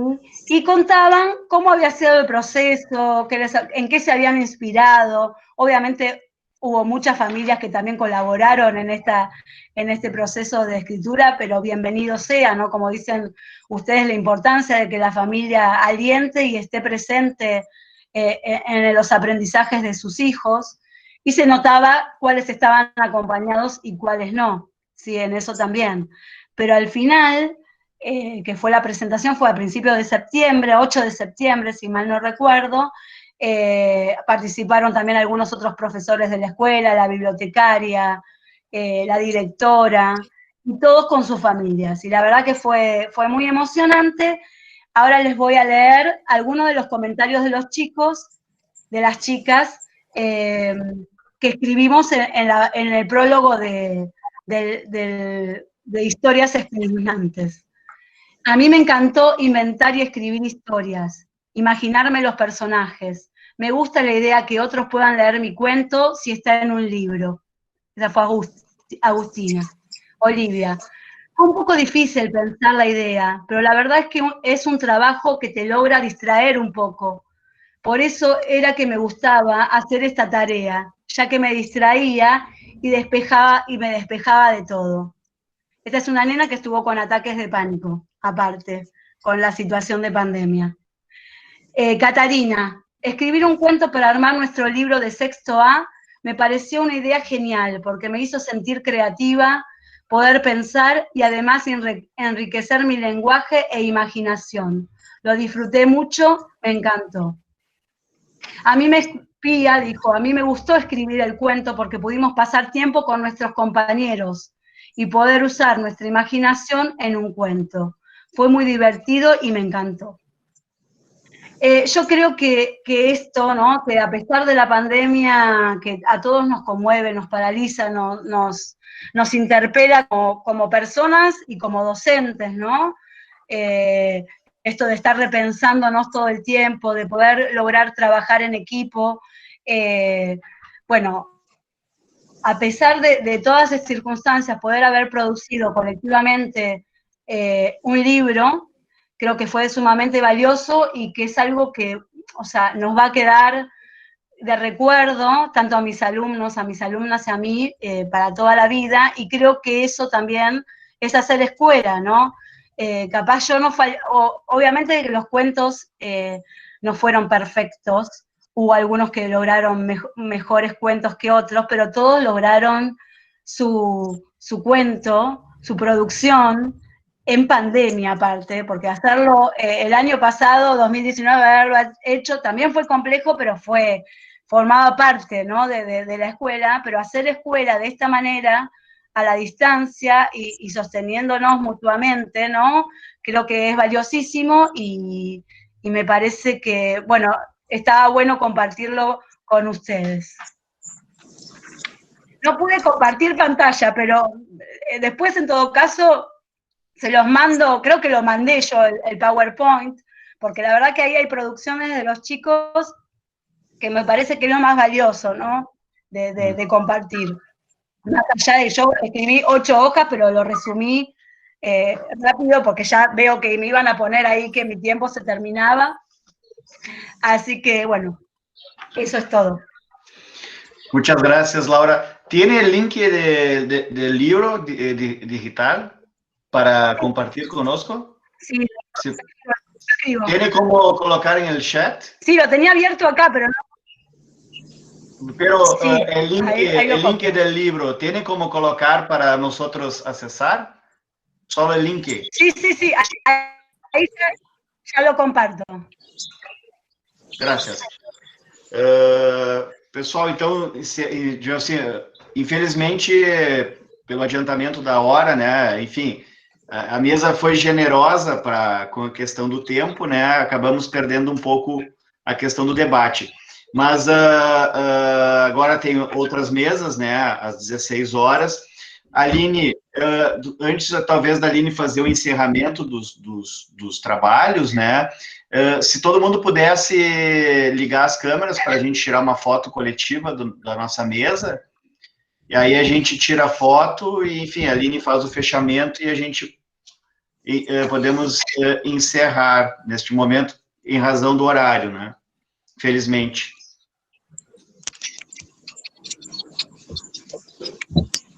Podemos? Podemos fazer tem mais algumas câmeras fechadas? Aí, tem mais algumas? Tem um D ali para mim, ali. Tem para mim também. 2. Até o professor Agner apareceu ali agora. Então, acho que somos nós, né? Vamos lá. Pronto. Deixa eu só copiar aqui. Pessoal, a gente colocou ali no chat o link para registrar a presença de vocês para fins de certificação, tá? Tá ali no chat disponível. Quem quiser pode já ir respondendo, a gente já está em cima da hora, né, para pessoal liberar o pessoal que já está inscrito para outras mesas de trabalho, mas eu gostaria de falar só algumas coisinhas, assim. Eu sempre brinco com o pessoal lá da escola, né, que eu digo que eu falo e eu digo, tá, não vou falar mais nada, mas não acreditem porque não é verdade. Eu sempre tenho bastante coisa para dizer. Mas eu não poderia encerrar, né, depois de como bem o Alisson falou, termos sido brindados com um banquete aqui nessa tarde, né, não poderia de comentar algumas coisas que eu fui anotando aqui, né, o trabalho da Escola Leonel Brizola, que eu me identifiquei muito, porque como orientadora educacional, o meu trabalho está bastante centrado nessa manutenção de vínculo com as famílias, né, então foi um trabalho que me chamou bastante atenção por esse motivo, né, porque me identifico bastante com ele, nesse sentido. Também o trabalho da Edna, da Escola Tancredo, que trouxe, né, os aspectos desafiadores de manter os alunos motivados para o ensino-aprendizagem. O trabalho da Escola Pernambuco, que trouxe uma riqueza, né, na utilização das ferramentas tecnológicas, da importância da comunicação, que mais do que nunca se mostra uma necessidade, né, uma realidade que se impõe cada vez mais, ter uma comunicação efetiva, ter uma comunicação inovadora, como eles trouxeram muito bem no trabalho. Né? Também o trabalho da Escola General Osório, que trouxe os desafios do recreio, né, que a gente vivencia muito na escola, todas as formas que elas encontraram de se reinventar durante a pandemia.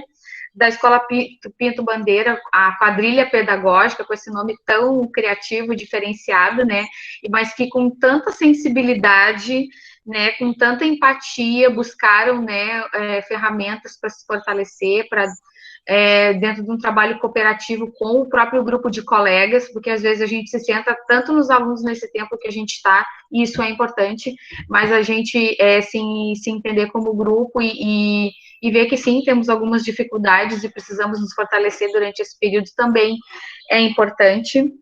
O trabalho da professora Laura, né, que iniciou já de uma forma brilhante falando sobre a importância do vínculo para a aprendizagem, né, e diante de tantas propostas ricas que ela trouxe, apesar das dificuldades que enfrentamos num trabalho tão rico, né, com leitura, com escrita, com produções que também utilizam os meios tecnológicos para fazer acontecer durante esse tempo difícil, né, e eu gostaria de fechar, assim, com alguns comentários, né, sobre a nossa capacidade evidente de adaptação, na nossa criatividade, né, nossa capacidade de se reinventar, que ficou tão explícita em todos os trabalhos que foram apresentados aqui nessa tarde, e uma coisa que me encanta nos Saberes em Diálogo é a gente poder falar dos problemas, das situações, das questões que são nossas, né, do nosso cotidiano. A gente aprende muito com as coisas dos outros, com as falas dos outros, com as experiências dos outros, mas aqui podemos trazer as nossas, né, o nosso cotidiano, as nossas dificuldades, é a sala virtual, é o recreio, né, esse contato com as famílias, tudo isso que está intimamente ligado com o nosso trabalho todos os dias, e muitas dessas questões, não só em tempos de pandemia, né, mas no presencial, no não presencial, muitas dessas questões que foram pontuadas lindamente aqui hoje estão presentes, né, e eu fico pensando também, né, que uma coisa que uma citação que a Úrsula trouxe, do Gadotti, no trabalho delas, né, que participar das decisões para aprender de forma significativa, e acho que poderia resumir muito do que a gente tem feito nesse ano, né, temos passado por problemas, por dificuldades, mas temos tomado muitas decisões ao longo deste ano, né, buscando encontrar caminhos, e dentro disso também, eu penso que a gente não tem solução para tudo, né, a gente tem lidado com várias questões dentro do cotidiano da escola, e poderíamos extrapolar para as nossas vidas pessoais também, né? Nós não temos solução para tudo, e nem resposta, mas nós temos caminhos, né? Temos caminhos que vamos trilhando, que vamos tentando, que vamos aqui compartilhando, vamos nos inspirando uns nos outros, né? Que a riqueza desse trabalho também está nisso, né? E nós podemos nos inspirar uns nos outros, né, olhar para os nossos colegas, para os nossos pares e nos inspirarmos. E eu vou fechar a minha fala trazendo, na verdade, mencionando também algo que não é de minha autoria, mas que eu tenho usado bastante, que acho que se encaixa muito bem, que é de uma psicanalista que ela fala sobre educação de crianças. E ela fala que quando nós damos o primeiro passo, nós já não estamos mais no mesmo lugar. E eu acredito que é isso que a gente viu aqui nessa tarde, né? O primeiro passo, e o outro, e o seguinte, e a gente já não está mais no mesmo lugar. E quando a gente viu, nós estamos no mês de novembro aí, e aprendemos tantas coisas neste ano, né? Um ano atípico, um ano difícil, um ano peculiar, mas que também com grandes aprendizagens para todos nós. Eu finalizo agradecendo a oportunidade de ter compartilhado esse espaço com vocês. Obrigada pela presença de cada uma, pelo compartilhar, cada uma e cada um, né? E pelo compartilhar de tantos saberes, né, que foram colocados em diálogo aqui nessa tarde. Obrigada, professora Alisson, pela parceria, né?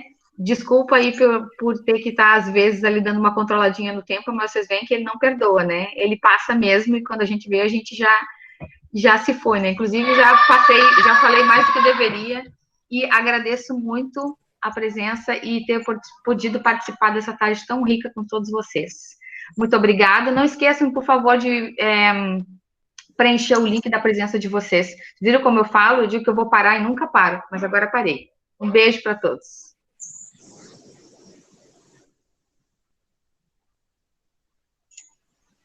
Boa tarde, pessoal.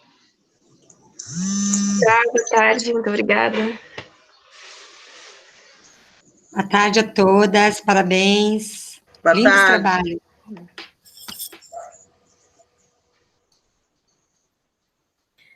Boa tarde, galera. Até a próxima, então.